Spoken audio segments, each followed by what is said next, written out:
Ya, mari kita masuk dalam doa ya. Pada hari ini, pagi ini kita belajar bersama-sama satu sukacita yang luar biasa dari perjalanan iman Yusuf. Bapa, kami bersyukur Engkau memberikan kami satu kekuatan dan satu penyertaan yang luar biasa kepada kami sekalian, kami semuanya yang mendengarkan dan juga yang mau belajar tentang satu iman yang sungguh-sungguh luar biasa dari perjalanan iman Yusuf yang bukan engkau bukakan tentang bagaimanakah kehebatan Yusuf, bagaimanakah keberhasilannya, bagaimanakah hatinya yang luar biasa itu. Tetapi engkau memberikan kami satu peristiwa, yaitu ambang kematian, dan berkaitan dengan satu kehidupan Yusuf yang akhir sampai menjadi tulang belulang. Teologia osteon, teologia tulang belulang. Tuhan, bawalah kami supaya kami betul-betul mengerti tentang teologi ini, tentang perjalanan iman sampai kepada tulang belulang. Bawalah hati kami untuk mengerti keindahan dari perjalanan Yusuf, dan biarlah roh Tuhan menuntun kami dengan firman yang hidup ini. Terima kasih Bapa, di dalam nama Tuhan Yesus kami serahkan doa kami. Amin. Ya, hari ini saya akan menjelaskan tentang satu perjalanan iman yang sangat khusus ya. Cuman satu ayat dalam Ibrani 11 ayat 22. Saya akan bacakan ya. Demikian bunyi firman Tuhan. Karena iman, ini semua sama ya, polanya sama, karena iman. Maka Yusuf menjelang matinya, jadi menjelang matinya dia sudah dekat dengan kematian itu, dia memberikan pesannya atau memberikan perintah. Menjelang matinya memberitakan tentang keluarnya orang-orang Israel dari mana? Ya dari tanah Mesir. Kapan itu? Tidak tahu. Dan kita sudah mengerti apa yang diceritakan oleh Abraham dan juga diceritakan kepada anak cucunya tentang perbudakan selama 400 tahun itu. Ya, kita akan belajar ini ya. Karena iman, maka Yusuf menjelang matinya memberitakan tentang keluarnya orang-orang Israel dan memberi pesan tentang tulang belulangnya. Memberi pesan itu, sebenarnya pesan itu lebih ringan ya. Memberikan perintah. Karena ini kalimatnya bentuknya itu perintah. Nah, banyak dalam terjemahan dalam bahasa Indonesia itu kekuatan arti secara utuh dan aslinya itu kadang-kadang diterjemahkan rada hilang ya. Mungkin nggak kelihatan malah. Memberi pesan, memerintahkan. Itu sebenarnya kata aslinya seperti itu. Tentang tulang belulangnya. Nah, kita belajar ini ya. Coba saya akan perlihatkan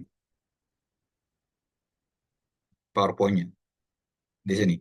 Nah, ada satu gambar di sini, itu bagaimanakah Yusuf dari awal dan kemudian dari mimpinya, terus dari mimpi itu kemudian keluar satu hati, iri hati dari saudara-saudaranya, dan mereka melihat Yusuf ini sok bener, sok jago, sok paling dicintai oleh Tuhan dan semuanya ya. Itu banyak alasan.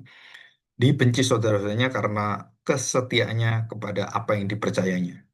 Terus kemudian mereka direncanakan, ya Yusuf direncanakan, mereka merencanakan Yusuf untuk dibuang, ya atau mungkin dibunuh. Tapi diingatkan, salah satu saudaranya mengingat, jangan seperti itu. Nah, saudara perhatikan, kemudian dibuang di sumur. Dan dibuang di sumur, dijual kepada orang-orang yang dalam perjalanan, yaitu pedagang dari Ismail. Setelah itu, dia menjadi budak dan perjalanan penderitaan sepanjang hidup dia. Ya, nanti sampai Tuhan itu mengangkat dia. Di situ, yang paling berat itu adalah dia dipercaya oleh Potifar dan dia difitnah oleh istri Potifar. Maka dia keluar dari sana. Ya. Dan kemudian bagaimana dia menafsirkan mimpi juru minum raja yang di situ ya penguasa kerajaan itu Mesir itu. Dan setelah dia menolong semuanya dan apa yang terjadi, nah dia ditinggalkan, dia dilupakan. Ini perjalanan yang sangat berat ya dari Yusuf, dan iman dia tidak pernah berhenti kepada halangan, rintangan, peristiwa-peristiwa yang membuat dia berada dalam lembah frustrasi, keputusasaan. Kalau kita manusia biasa pasti kita nggak mungkin bisa menerima ini dan mungkin menjadi dendam, menjadi orang yang marah. Yusuf tidak menghasilkan karakter seperti itu. Kenapa? Karena dia memegang bahwa Tuhan berdaulat akan segala hidupnya, seluruh hidupnya. Dan dia mengenal ini. Dan pusat daripada firman Tuhan yang sering dipakai itu adalah Kejadian 50 ayat 20. Apa itu? Memang kamu telah mereka-rekakan yang jahat terhadap aku, tetapi Allah telah mereka-rekakannya untuk kebaikan. Nah, ini ya. Jadi kita sampai di sini nanti saya akan bahas. Nah, kita punya judul itu Fide Ultra, Ultra ya, Ultra Egyptian. Ultra itu artinya melampaui, jadi melewati dan membukakan pada kita tentang apa yang bisa melampaui itu. Iman yang melampaui kemakmuran Mesir dan kegelapan keluarga Yusuf. Yusuf ini keluarganya sungguh-sungguh penuh dengan iri hati, dengki, dan semua. Nah, dari Kejadian 37 sampai 50 kita belajar tentang riwayat Yusuf yang panjang sebenarnya, tetapi disingkat dengan satu ayat, Ibrani 11 ayat 22. Nah, kata-kata memang kamu mereka-rekakan yang jahat terhadap aku, tetapi Allah telah mereka-rekakannya untuk kebaikan. Di sini ya, kita bahas ini ya. Oke, eh, kita bersyukur ini ya. Perhatikan kata ini, saudara, mereka-rekakan yang jahat. Arti mereka-rekakan itu selalu berpikir, selalu membuat satu keputusan, selalu mengharapkan, tanda petik, itu yang tidak baik. Ya, dikatakan yang jahat, yang tidak baik ya. Oke, sebentar saya akan tekannya.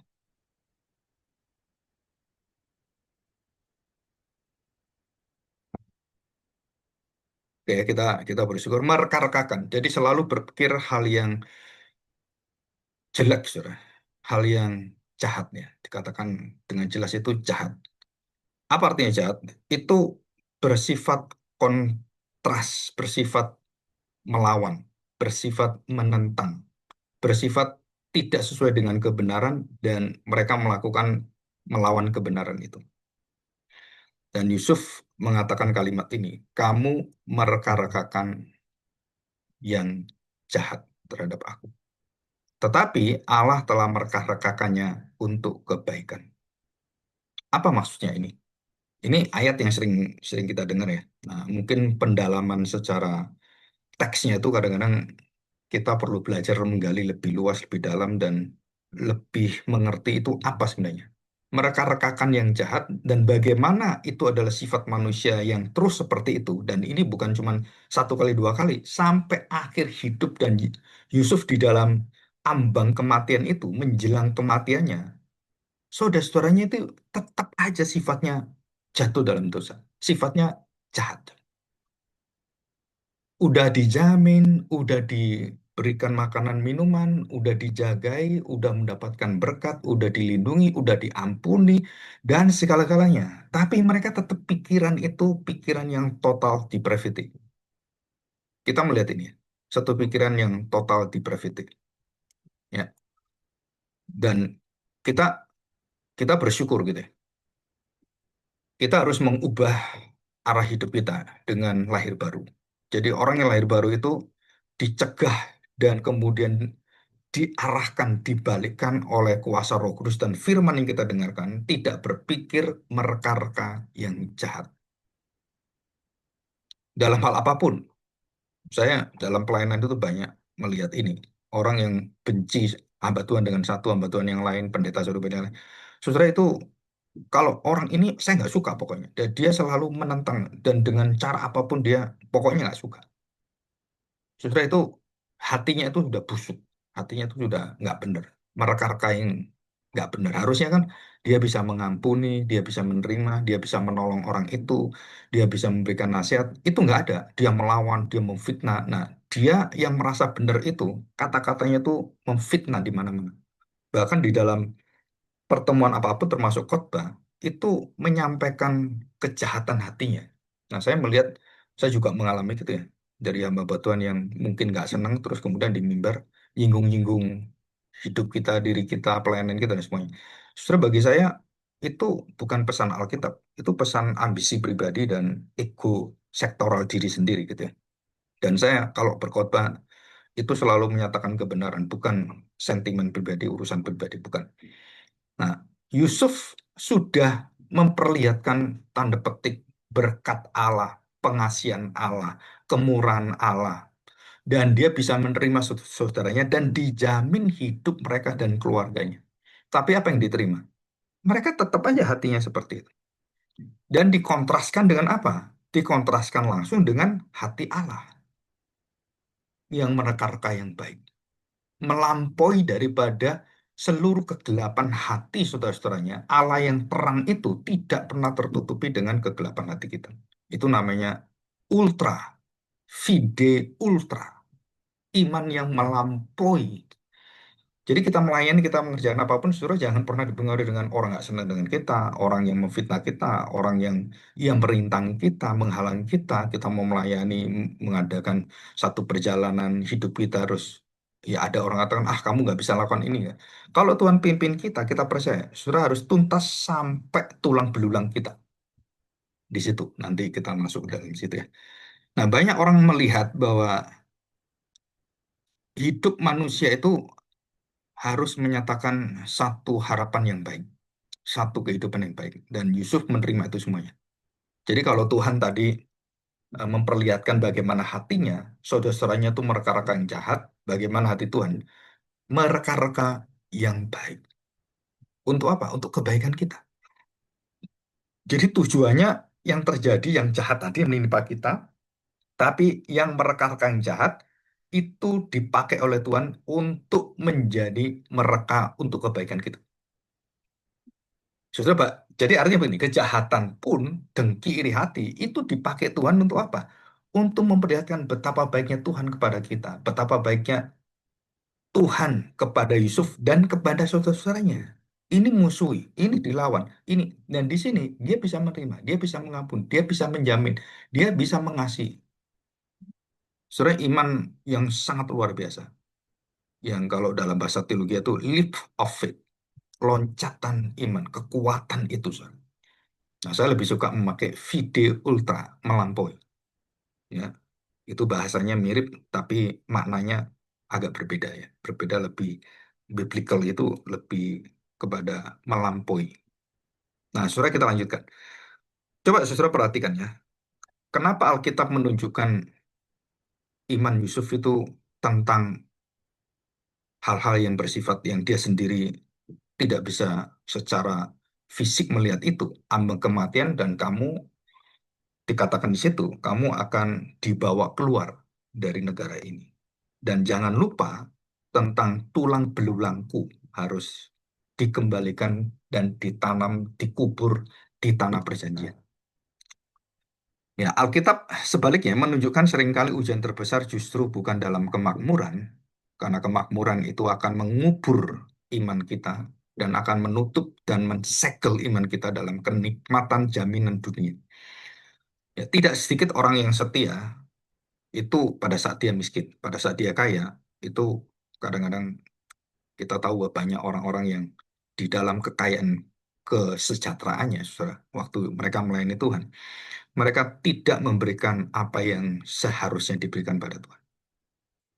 Tuhan Yesus mengatakan bahwa kamu memberikan sisa-sisa, baik itu dalam pelayanan, baik itu dalam keuangan, baik itu dalam persembahan, dan dalam apapun. Untuk Tuhan itu tidak sesemangat dan sekuatnya untuk bekerja untuk dunia. Dan itu ada perbedaan-perbedaan yang sangat seperti jurang yang menganga seperti itu. Dan pengalaman pastoral saya berpuluh-puluh tahun menjadi hamba Tuhan, saya melihat orang-orang kaya yang dipuja-puji di gereja itu, saudara, dengan orang yang miskin, yang dia berjuang, dia mati-matian, dan dia memberikan tanda petik, ya, persembahan perpuluhannya itu dengan orang yang sangat kaya. Itu jauh beda. Kenapa Tuhan Yesus mengatakan persembahan janda miskin ini jauh melampaui daripada semua orang-orang kaya konglomerat itu? Sudah karena dia memberikan dengan tulus hatinya dan memberikan hidupnya sebenarnya. Jadi yang dikasih itu bukan tanda petik perpuluhan, tapi itu seluruh hidupnya dia berikan. Jadi hukum perpuluhan itu bukan hukum yang mengikat secara dalam hal ikatan-ikatan yang tidak boleh terlepas, saudara. Tapi itu adalah semangat memberinya itu, saudara.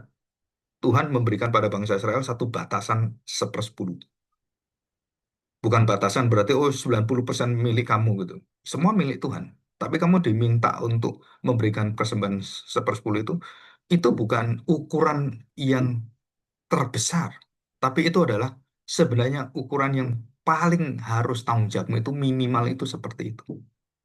Nah, orang-orang yang menolak tentang tanda petik persembahan per bulan semuanya itu sebenarnya mereka harus belajar baik-baik prinsip-prinsip persembahan.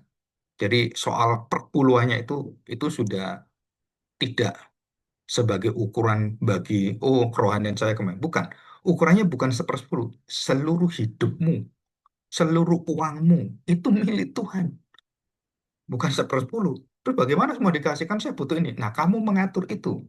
Dan Tuhan hanya memberikan itu. Kalau kamu punya pekerjaan, saudara, tanggung jawab secara sosial, ya CSR itu, tanggung jawab secara masyarakat, maka perusahaan-perusahaan itu harus memberikan keuntungan itu 20% untuk masyarakat yang menolong masyarakat yang miskin, yang tidak bekerja, itu pada pemerintah.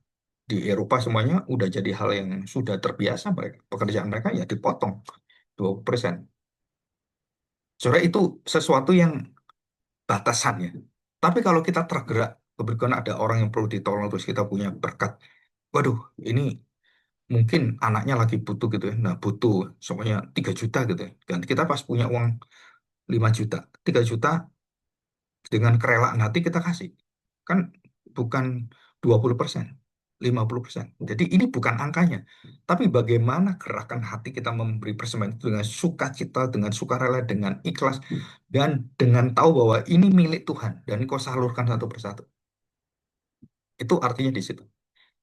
Ya. Oke, kita lanjutkan ya.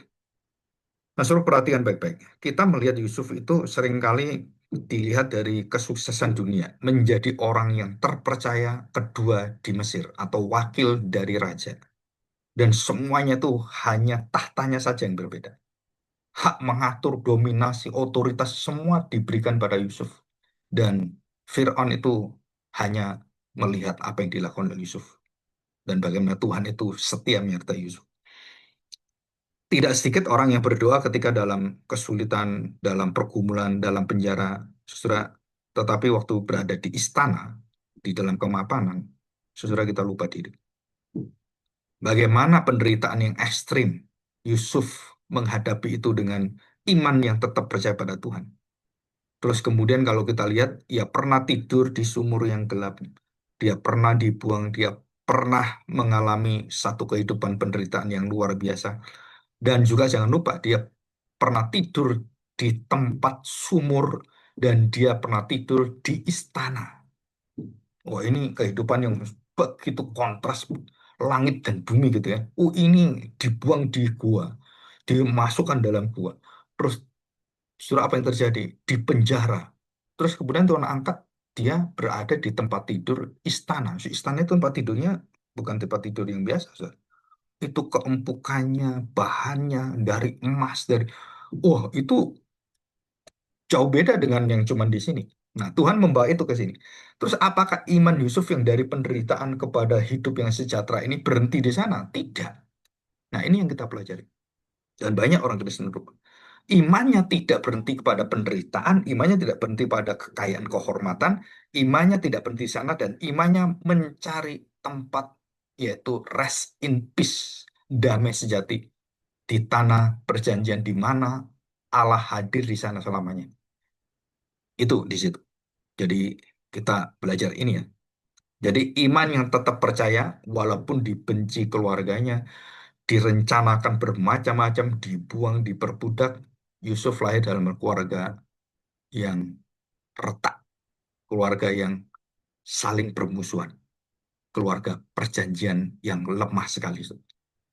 Saudara, ini keluarga perjanjian loh ya, bukan keluarga kita ini. Ini keluarga bangsa Israel ini yang penuh dengan sakit hati, luka, dendam, iri hati, persaingan, kebencian, termasuk di dalamnya favoritisme. Mereka sangat benci dengan Yakub yang memanjakan, menganak emaskan Yusuf. Dan ketika Yusuf lebih jujur daripada saudaranya, ia justru dibenci sekali ya. Yusuf melaporkan semua kejahatan mereka kepada ayahnya. Wah, tambah dibenci dia. Tambah dilaporkan, mereka tambah benci. Akhirnya menjadi dendam dan ingin membunuh Yusuf. Jadi Yusuf hidup dalam integritas. Apa yang benar dia ngomong benar, apa yang salah dia ngomong salah, saudara. Apa yang seringkali terjadi. Nah, orang-orang di dalam kegelapan dengan integritas yang sangat mengusik hati mereka, itu akhirnya melawan Yusuf. Kegelapan tidak pernah hidup dalam terang bersama-sama. Kegelapan akan mengusir yang terang dalam bahasa dosa manusia. Tetapi sebenarnya terang itu tidak terkalahkan oleh kegelapan. Nanti kegelapan akan ditundukkan. Ya tadi, kejadian 50-20. Penuh dengan kegelapan, dengan kejahatan, tapi Tuhan penuh dengan terang, dengan kebaikan. Dan itu membuka hati mereka. Ya, oke kita lanjutkan. Apakah Yusuf percaya dengan mimpi-mimpinya yang kenyataan hidupnya dalam perjalanannya itu sama sekali tidak membuka realita? Mana? Saya itu menjadi orang yang dihormati, disembah, dan kemudian semua itu tanaman-tanaman itu tunduk kepada dia, ya jerami-jerami yang hasil itu semua wah tunduk pada dia dan itu mimpi-mimpi yang kalau kita perhatikan mana kenyataannya nggak ada, malah saya terpuruk di dalam, saya dibuang sejadi budak seumur hidup saya nanti kemana saya nggak tahu. Penghinaan bukan pemulihan. Sesudah diberi itu. Jadikan budak bukan dikasih mahkota. Ini sebelum dibalik oleh Tuhan. Dia hidup dari rantai satu kepada rantai yang lain. Ikatan satu kepada ikatan yang lain. Dalam ruangan yang dari sumur itu ke dalam ruangan penjara. Dan dia pindah-pindah di situ aja. Saudara. Jadi kalau kita lihat hidup seperti ini, kapan ya saya keluar dari sini? Imannya itu menembus itu semuanya. Melampaui itu semuanya. Ini yang kita harus belajar baik-baik ya. Nah, iman yang tetap setia dalam keadaan kegelapan dan ketidakadilan yang dialami dan yang terus dihadapi oleh dia. Budak difitnah, dipenjara, dilupakan. Semua terjadi pada Yusuf yang tidak pernah melawan itu dengan hati yang membenci, hati yang marah, hati yang kemudian melakukan kejahatan. Saudara. Ya, Alkitab berulang kali mengatakan kalimat-kalimat dalam Kejadian 30-50 itu, Tuhan menyertai Yusuf. Wah, luar biasa, saudara. Immanuel. Bukan ketika ia menjadi penguasa, melainkan ketika ia menjadi budak. Penyertaan Allah tidak diukur dari kenyamanan hidup dia. Dia diarahkan Tuhan. Sampai kemudian hadirat daripada Tuhan itu lebih daripada segala-galanya. Dia percaya dengan imannya. Tuhan sudah berjanji, Tuhan menyertai. Aku percaya dia. Jadi mengalami apapun tetap percaya. Tidak mungkin tetap percaya. Oh, mustahil bisa terjadi. Ya. Dan puncaknya adalah Yusuf tahu betul bahwa dia harus dengan seluruh keluarganya keluar dari Mesir. Jadi Mesir menawarkan segala sesuatu yang sangat menawan, yang sangat menggugah hati, yang memberikan kesempatan, kenikmatan, bahkan, saudara perhatikan, dengan cara-cara tanda petik yang tidak perlu dia merebut, semua dikasih semua. Kamu sebagai orang yang tertinggi, yang orang yang punya kuasa, mau cari perempuan, mau mau dapat duit, mau dapat bisa semuanya. Sesudah dikatakan bagaimana mungkin aku melakukan kejahatan besar ini terhadap dan berbuat dosa terhadap Allah. Jadi dosa Daud itu bukan dosa kepada Potifar kalau dia sampai berzina dengan istri Potifar. Tapi dia melihat bahwa Tuhan itu hadir. Dan dia melihat bagaimana Tuhan itu menjadi kekuatan dia dan dia lari itu bukan karena dia takut, bukan pengecut. Tapi karena dia tahu harus dia itu menghindar supaya dia tidak jatuh dalam dosa yang tidak pernah bisa dihadapi oleh manusia. Ya, ya contoh itu yang banyak kita kita terima ya, kita hadapi ini. Ya, oke, sekarang kita melihat tentang dua kalimat yang penting ini ya. Coba kita lihat ini. Ada ya dua kalimat ini.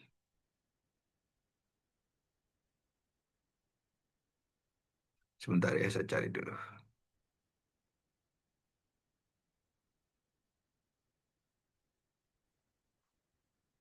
kalimat tadi masuknya.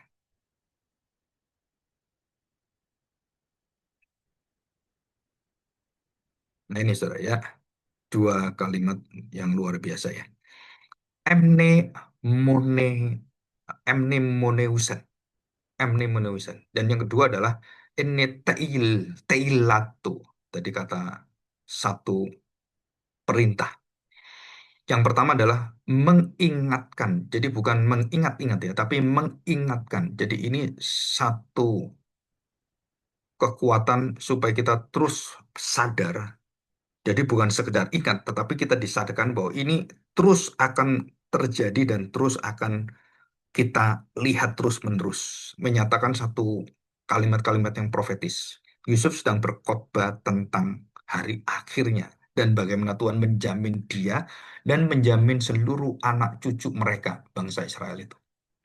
Jadi tindakan mengingatkan itu adalah saudara itu bukan cuman oh ya ingatlah kamu salah ingat ya oh ini lakukan ini ada kekurangan ingat bukan saudara kita mengingat itu supaya kita menanam dalam pikiran kita dan kita percaya itu karena iman mengingat iman yang menerima perintah iman yang bersama dengan Tuhan itu iman itu diingatkan jadi Yusuf mengingatkan tentang apa? Bahwa kamu akan keluar dari tanah. Ini bukan tanah perjanjian. Ini tanah yang sementara. Kita adalah penumpang. Kita ini ya orang-orang yang sementara. Jadi hanya sementara. Kita itu peziarah. Tanah air kita itu tanah air surga. Jadi di sini ya, dalam teks Yunani itu sangat jelas ya. Jadi dikatakan di situ adalah dia memberikan perintah, mengingatkan, dan kemudian memerintahkan untuk apa?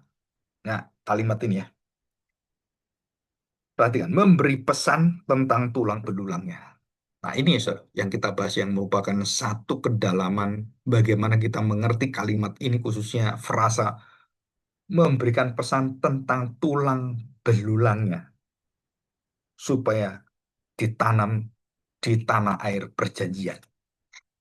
Ya, Yusuf dalam puncak kemakmurannya tidak diceritakan imannya pada saat dia berada di dalam lembah kekelaman, pada saat dia berada di puncak pemuliaannya. Tidak, saudara. Dia diceritakan pada saat dia percaya sampai dia mati menjadi tulang belulang. Janji Tuhan itu akan terus dia terima. Nah, ini yang luar biasa ya. Jadi kita belajar ini. Ya, bagaimana dia tetap percaya dibenci keluarganya, dan bahkan realita jaminan dari Tuhan itu walaupun tertutup dia tetap setia. Terus kemudian iman yang tidak pernah dikuasai oleh kegelapan hati dan dia tetap melihat terang Tuhan selama-lamanya walaupun dia menerima kegelapan, ketidakadilan, ketidaknyamanan dan tanda petik saudara kejahatan. Dia menolak seluruh daripada kenikmatan yang ada di Mesir dan dia tetap tetap melihat ke depan. Bukan kenyamanan sekarang, tetapi bagaimana Tuhan berjanji kepada mereka. Jadi bukan kenyamanan dunia ini, bukan perlindungan, asuransi, jaminan dari dunia, tapi Tuhan sudah memberikan janji setianya, jaminannya. Jadi dia harus memberitahukan tentang bagaimana Tuhan akan mengeluarkan mereka dari Mesir, dari tanah Goshen. Ya, di situ. Ya, oke, kita lanjutkan ya. Nah, sudah kita masuk ke dalam satu eh, pendalaman Alkitab tentang arti tulang belulang. Nah, perhatikan. Pada waktu kita melihat satu iman waktu berada di ambang kematian, saudara, itu tidak ada satu manusia bisa menghadapi. Akhirnya mereka pasrah, mereka pesimis, dan mereka putus asa. Kematian itu menentukan titik akhir iman itu. Apakah kita betul-betul beriman dengan benar itu pada titik akhir kematian dan banyak orang Kristen pada waktu menghadapi kematian mereka ketakutan semuanya. Mereka kenapa mereka takut? Tidak ada satu orang yang menghadapi kematian yang tidak gentar, saudara. Kita semua akan gentar. Bagaimana kita harus meninggalkan orang-orang yang dulu kita cintai, kita kasih, dan mungkin orang-orang yang sangat mengasihi kita dan kita maunya tidak mau terlepas. Dan pada saat seperti itu, iman itu menunjukkan siapa sebenarnya yang engkau pegang di dunia ini. Keluargamu, pekerjaanmu, kekayaanmu, nama baikmu, saudara itu harus dilepas semuanya. Dan kita harus menyatu dengan Tuhan. Mystical union with Christ. Itu inti daripada teologi reform. Menyatu dengan Kristus, Kristus hidupku. Hidupku bukan aku lagi. Mati dan hidup adalah untuk Tuhan. Untunglah jika aku mati.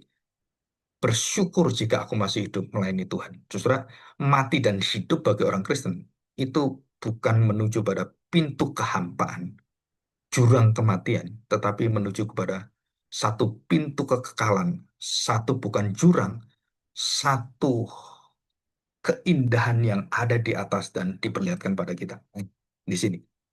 Ya, jadi tulang belulang Yusuf itu menuju kepada sakramen eskatologis. Kenapa dikatakan sacred ya? Sacred itu sakral, bukan sekuler. Tulang belulang itu bukan dilihat, oh ini tulang belulangnya. Ya udah kita hormati Yusuf tulang belulang. Bukan, saudara. Apa artinya tulang belulang itu? Kenapa diminta dan diperintahkan supaya membawa tulang belulang itu bukan dikubur di Mesir dan harus ditanam dan dikubur di tanah perjanjian, di mana di situ tanah surgawi itu ditetapkan di sana. Ya, dan ini satu perkataan yang luar biasa ya. Dan tulang belulang Yusuf ini mengingatkan kita kepada satu monumen perjanjian Tuhan dengan setiap generasi. Bagaimana melihat peti, kalau itu peti mati ya, peti mati Yusuf, dan tulang belulang Yusuf ada di dalam. Artinya apa, saudara? Waktu kita melihat itu, artinya kita belum pulang ke rumah Bapa Surgawi. Kita masih di sini, kita masih di kontrakan, kita masih kos-kosan, kita masih belum di rumah Bapak Surgawi. Kita belum pulang. Nah, itu istilahnya dalam hati orang-orang Israel ya, karena ini saya ambil dari penafsiran mereka. Dan di situ keluar teologi harapan. Bangsa Israel itu tentang harapan itu mereka sangat-sangat rindu dan besar. Maka bangsa yang memperhatikan masa depan dan punya pengharapan itu bangsa yang maju. Tapi kalau nggak ada harapan, saudara nggak bisa, nerimo saja, ya udah apa adanya, ya kita ya seadanya saja gitu. Saudara itu nggak mungkin. Saudara harus maju, melawan, dan juga mengubah hidupmu dengan kekuatan janji Tuhan dan berserta dengan Tuhan. Sumur-sumur yang mati, yang ditutup, itu akhirnya membuah lagi dan memancar kembali. Jalan-jalan hati yang murka, yang memusi, akhirnya menjadi hati yang lembut, seperti Yakub dan Esau. Saudara ini perjalanan tulang belulang sebenarnya. Bagaimana kita melihat jika kita menyerahkan diri pada Tuhan sampai akhir, saudara. Di situ Tuhan janjikan, maka bangsamu itu akan keluar. Nah ini, kalimat ini kita baca dalam perjanjian lama ya. Kejadian 50 ayat 24 dan 25. Tadi kan ayat 20 kan, mereka-reka itu kan. Nah ini selanjutnya. Berkatalah Yusuf pada saudara-saudaranya, tidak lama lagi aku akan mati. Tentu Allah akan memperhatikan kamu dan membawa kamu keluar dari negeri ini. Jadi diambil dari ini sumbernya. Ibrani 11 ayat 22 itu sumbernya di Kejadian 50 ayat 24 dan 25. Dikatakan tentu Allah memperhatikan kamu, ya termasuk dalam pemeliharaannya dan membawa kamu keluar dari negeri ini ke negeri yang telah dijanjikannya dengan apa? Dengan sumpah kepada Abraham, Ishak dan Yakub dan kemudian Yusuf dan seluruh keturunannya. Dengan sumpah, sumpah itu kalau saya janji ya udahlah saya janji. Kalau nggak bisa gimana? Ya janji kan yang namanya keterbatasan nggak bisa ada halangan yang nggak bisa. Tapi kalau Tuhan mengatakan aku bersumpah nggak ada halangan, nggak ada yang bisa menutup dan menghentikan sumpah janji Tuhan. Ayat yang 25. Lalu Yusuf menyuruh anak-anak Israel bersumpah katanya. Disuruh sumpah ini. Tadi kan sumpah Allah, dengan sumpah Allah itu kamu disuruh bersumpah. Untuk apa? Untuk meyakini sumpahnya Allah. Sumpahmu bersumpah atas sumpahnya Allah. Jadi bukan atas kekuatan kita. Mereka disuruh bersumpah untuk apa? Bersumpah itu.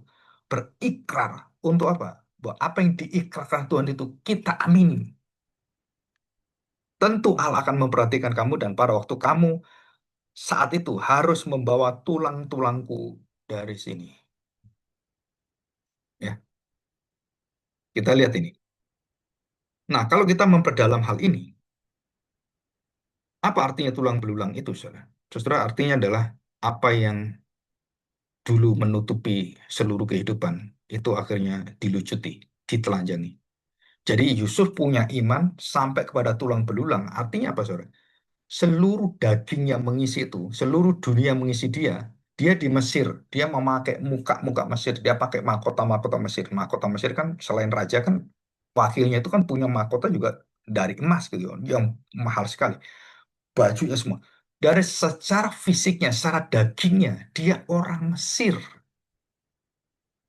Dia hidup di Mesir. Dia dijamin oleh Mesir. Jadi secara wujud penampakannya dia adalah Mesir. Tetapi jati dirinya dia adalah umat perjanjian. Ibrani, orang Ibrani. Orang yang dipanggil keluar. Itu namanya Ibrani. Orang yang berkelana, itu namanya orang Ibrani. Sampai menuju tanah perjanjian. Nah, sudah dikatakan di sini, secara dagingnya, secara dunia yang dia miliki itu, dia orang Mesir, makan-makan Mesir, kenikmatan Mesir, jaminan Mesir, kekayaan Mesir, dia semua dalam dagingnya. Dan waktu dia mati, dia tinggal tulang belulang. Apa artinya tulang belulang? Hanya yang ada, yang diterima, yaitu apa yang dijanjikan Tuhan. Jadi yang kenikmatan Mesir apa itu semua buang semua, tinggal seluruh hidupmu dan tulang itu menunjukkan keberadaan kita yang terakhir. Dan kalau ini semua diuji semuanya, maka tinggallah tulang belulang. Nah, ini menunjukkan apa, saudara?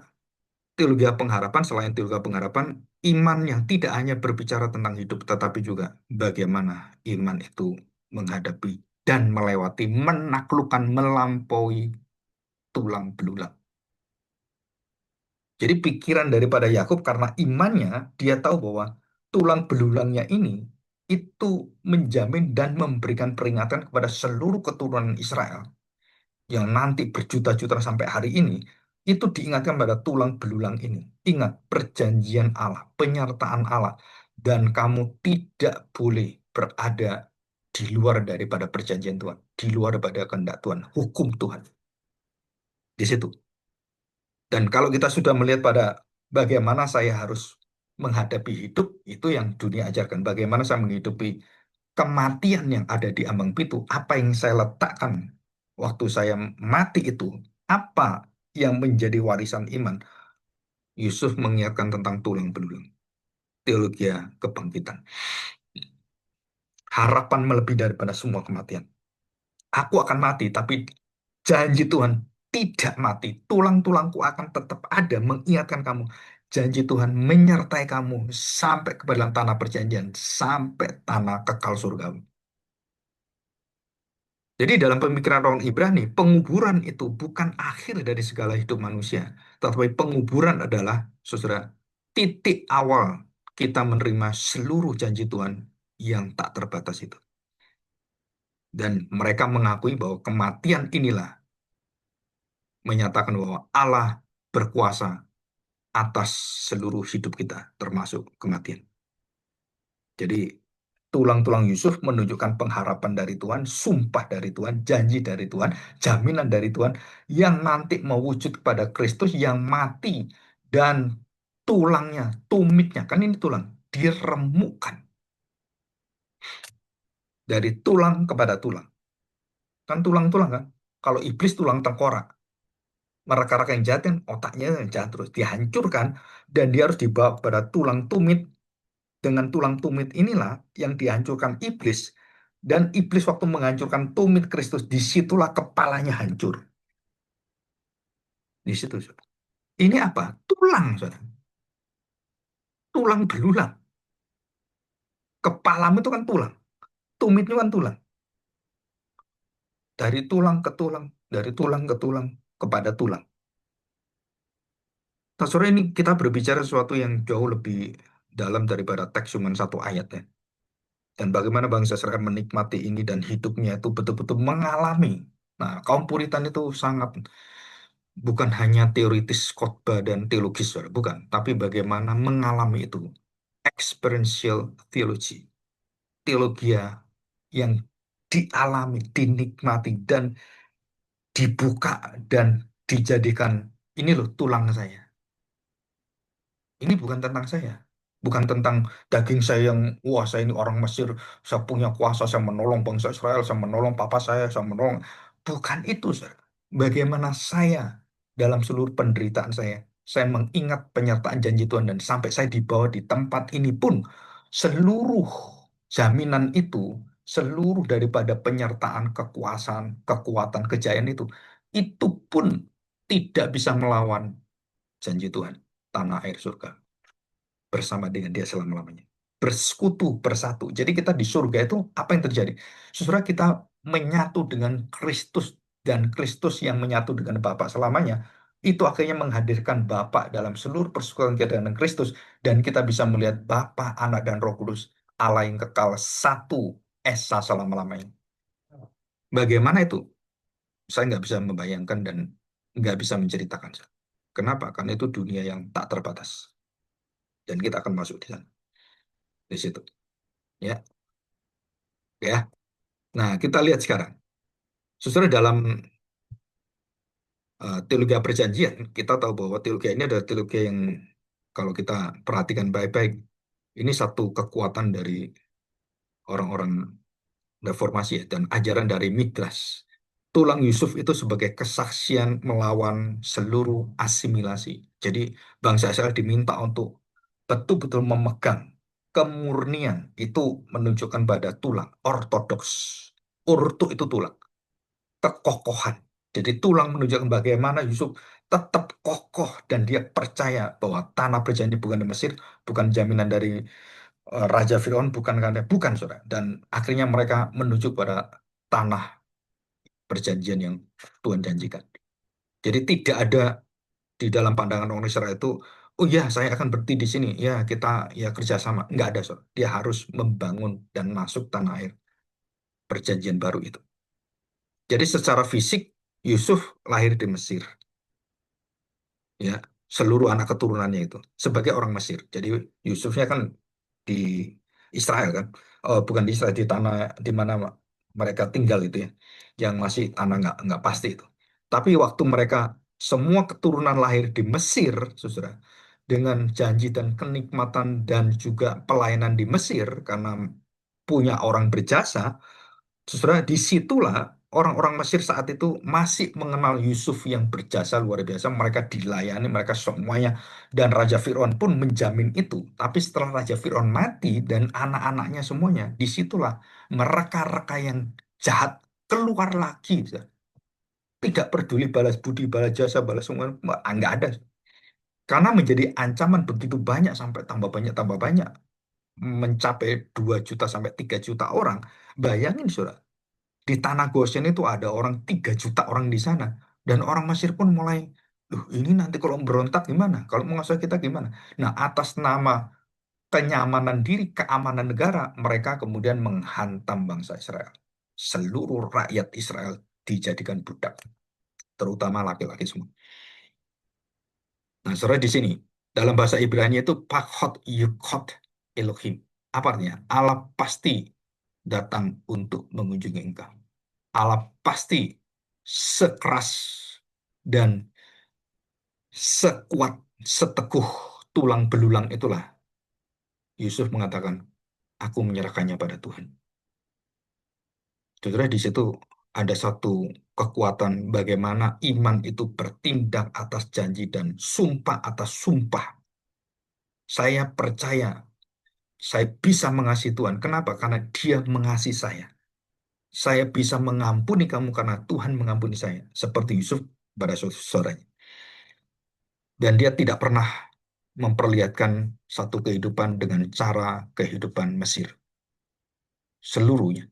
Ya, dalam tradisi Yahudi kuno, Yusuf dianggap sebagai orang benar yang sempurna atau yang adil dan benar. Dikatakan itu satu istilah ya, Hasadik. Dialah yang adil dan benar. Nah, itu Yusuf. Teksnya ayatnya di mana? Nah, saudara kalau baca di Midrash itu kejadian 50 atau 25. Allah pasti akan memperhatikan kamu dan kamu harus membawa tulang belulangku dari sini. Dan dari kalimat itulah dikatakan di situ ha sadik, orang yang adil dan benar, orang yang tidak tergoyahkan selama hidupnya. Pakot yifkot Elohim. Dan Allah terus menyertai dia. Allah terus melawat dia dan Allah tidak pernah tinggalkan dia. Dan Allah pasti datang, Allah pasti bertindak. Dan ini bukan sekedar ucapan perpisahan Yusuf kepada anak cucunya ya, waktu dia berkata demikian, tetapi ini adalah satu nubuatan, profesi, bahwa semua orang Israel akan mendapatkan iman dan kepercayaan dalam janji Tuhan. Dan Yusuf memberikan contoh tulang belulang itu menjadi contoh peringatan sacred movement, sacred yang disebut sebagai perjanjian Tuhan, ya, sakramentum testimoni, kesaksian yang dinyatakan oleh Yusuf. Dan surah ini sesuatu yang betul-betul kita harus bersyukur ya, karena tulang belulang ini mengingatkan kita kepada teologi tulang, ya, teologi osteon. Saudara, tentang kepala ular itu tulang, tentang tumit yang dihancurkan itu tulang. Dan bagaimana Yesus ditaruh di atas dan kemudian di pohon atau kayu itu kan, kalau istilahnya itu dalam Yesaya itu pohon. Pohon yang sudah diletakkan dulu dan kemudian kayunya diangkatin. Dan saudara, tulang tubuh Kristus itu diangkat dan dia dipecahkan tubuhnya. Tubuh yang dipecahkan dan dihancurkan, tinggal apa? Ya tinggal tulang.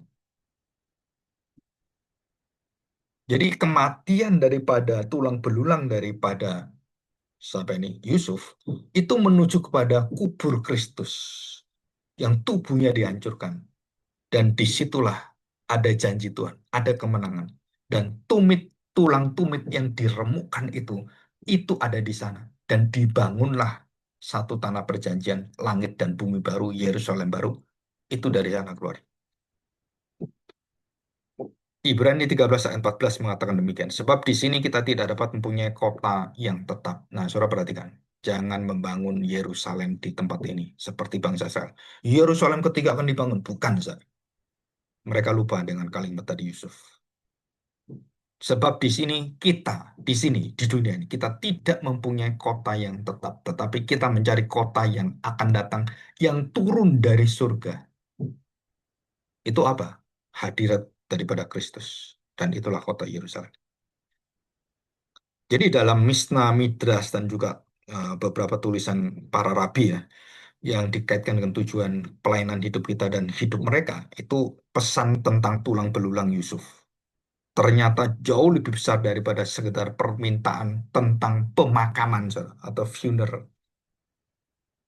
Bukan tentang soal pemakan, bukan. Ini soal hati masa depanmu. Sampai mati, sampai akhir hidupku, ku tetap setia. Ku tetap melayani, ku tetap tempatkan hidupku dan aku tidak akan beralih. Dan tanah perjanjian adalah tujuan perjanjian Tuhan. Tujuan akhir perjanjian. Bersatu, bersekutu, menjadi satu dengan Kristus dan Bapa dan Roh Kudus.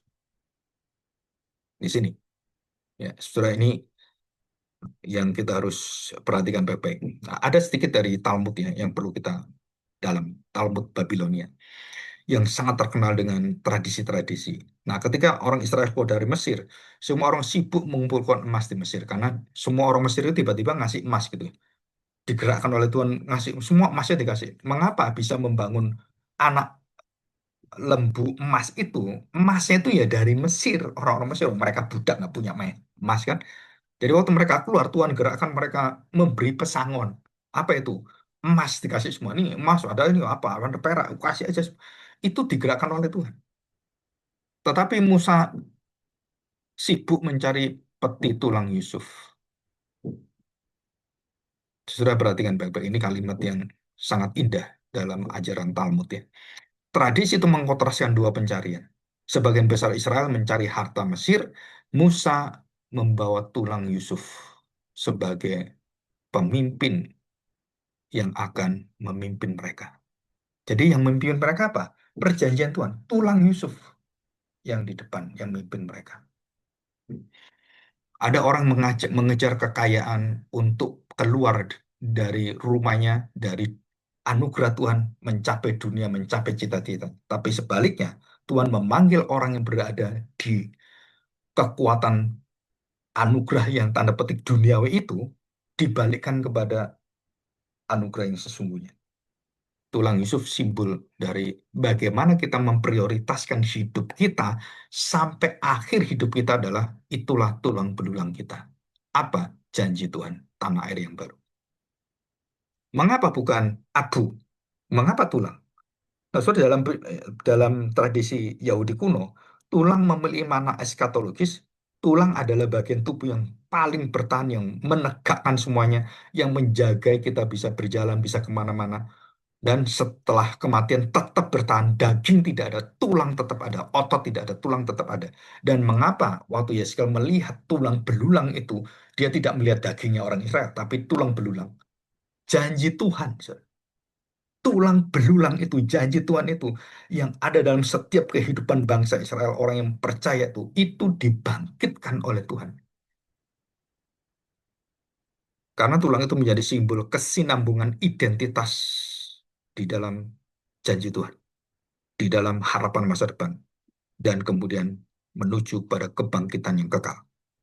Tulang-tulang kering dalam Yeskel 37 itu jelas sekali, Sir, menunjukkan hal ini. Yeskel melihat, bangsa ini sudah mati, tekar tenggu, udah begitu dekil hatinya, dan akhirnya mereka mati menjadi tulang belulang. Tapi Tuhan sudah bersumpah, bahkan mereka mati pun Tuhan bangkitkan mereka. Mereka mati dalam dosanya. Tuhan bangkitkan mereka dan tulang-tulang itu kemudian bergerak, berkumpul, dan daging yang baru itu, dagingnya Kristus. Seluruh yang dikerjakan Kristus, hidup Kristus dimasukkan. Psst. Dan kemudian tulang itu memiliki urat-urat otot dan kemudian daging dan kemudian membentuk seluruh keberadaan manusia. Manusia baru, Israel baru. Nah, bagi orang Yahudi, tulang bukan sekedar jasad, tapi tulang adalah lambang kekuatan janji harapan Tuhan di masa mendatang. Nah, tradisi Misna itu mengatakan kebangkitan orang mati, tentang kebangkitan orang mati, saudara, itu adalah menjadi satu keyakinan dasar bahwa banyak rabi penguburan di tanah perjanjian memiliki hubungan erat dengan pengharapan kebangkitan. Kuburkan aku di makam kerajaan Mesir. Enggak, dia nggak minta itu. Bawalah aku, tulang belulangku gitu, sama dengan aku kan, ke tanah yang dijanjikan Allah, artinya tubuhku pun menunggu pengendapan janji. Tubuhku pun ingin mendapatkan satu pertemuan dengan Kristus itu, dengan Mesias itu. Ya, oke ya, kita melihat pada kesimpulannya sekarang. Nah, saudara, ada 4 kesimpulan pemanfaat bagi kita hari ini. Yang pertama, usus doktrinalis. Apa artinya? Apa yang diajarkan hari ini? Orang percaya adalah peziarah yang menantikan kota surgawi, bukan membangun seluruh hidup cita-cita yang di dunia ini, dan bukan ingin dijamin di dunia ini dengan uang, dengan kekayaan, dengan pekerjaan, dan dengan nama baik, dengan prestasi. Bukan, saudara. Yang kedua adalah bagaimanakah usus redarguendi. Apa artinya lidah Gwindi? Apa yang kita diingatkan, kita dibukakan, kita ditegur, dicelikan oleh Tuhan. Bahwa mencintai Mesir, saudara, itu adalah menenggelamkan kita dalam hidup dan menutup kita terhadap janji Tuhan. Mencintai Mesir daripada kerajaan Tuhan, tanah air surgawi. Dan kita harus melepaskan itu. Yang ketiga, usus konsolasionis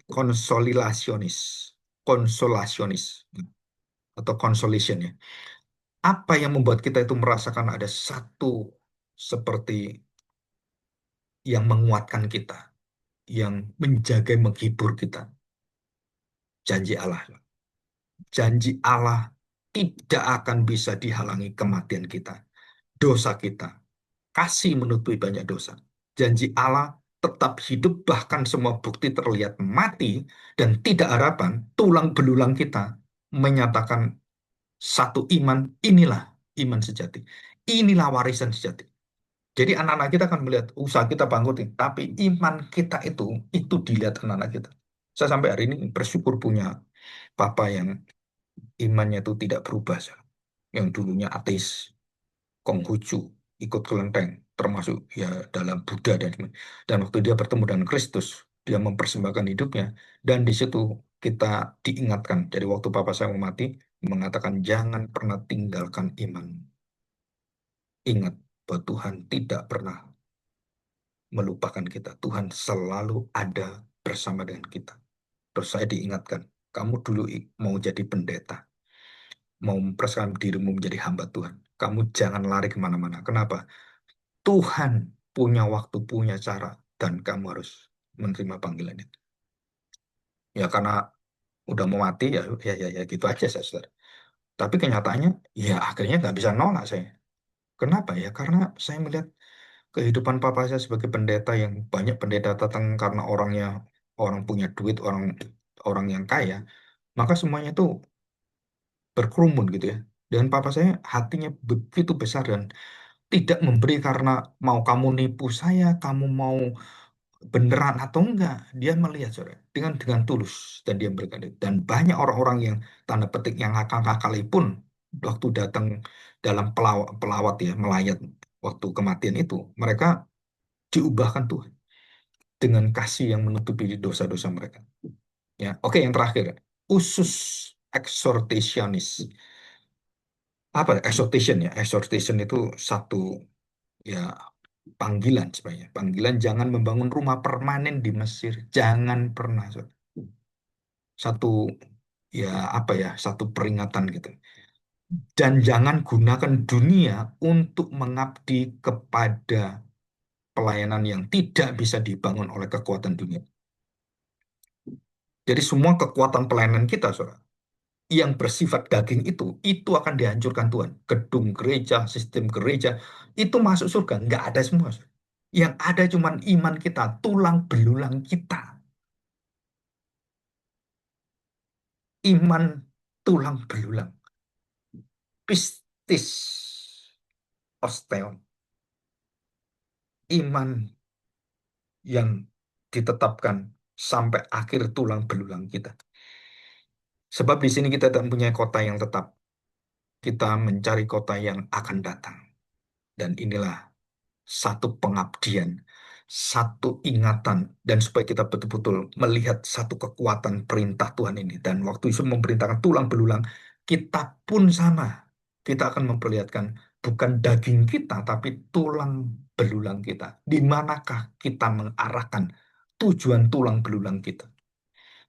Jadi jangan mengabdi kepada dua Tuhan, karena tidak mungkin dan mengabdi hanya pada satu Tuhan. Ya, oke ya, sebagai penutup. Puncak iman Yusuf bukanlah ketika ia menjadi penguasa di Mesir, melainkan ketika ia memandang jauh melampaui Mesir.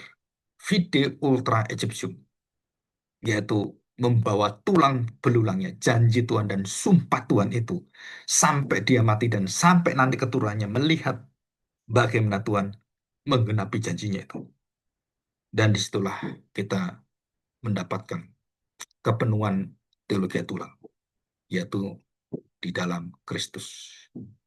Teologi tulang akhirnya ditulangi oleh tulang yang remuk dan meremukkan kepala tulang daripada keturunan ular itu, setan itu dihancurkan dan tidak ada yang berkuasa lagi. Dan dari tumit itulah, dari kerendahan hati, alam jadi manusia menderita sampai mati. Dan disitulah dibangun iman janji Tuhan yang selama-lamanya. Ya, oke, kita bersyukur, kita mohon pertolongan Tuhan supaya firman yang kita dengarkan itu betul-betul menyadarkan kita tentang kekuatan kuasa ini. Jadi orang-orang kaum Puritan itu selalu membawa firman dengan hal tadi ya, usus doktrinalis sampai usus daripada exhortation. Nah, itu membuat kita sadar bahwa kita bukan manusia sempurna. Kita disempurnakan oleh yang sempurna. Dan kita bersyukur. Mari kita berdoa.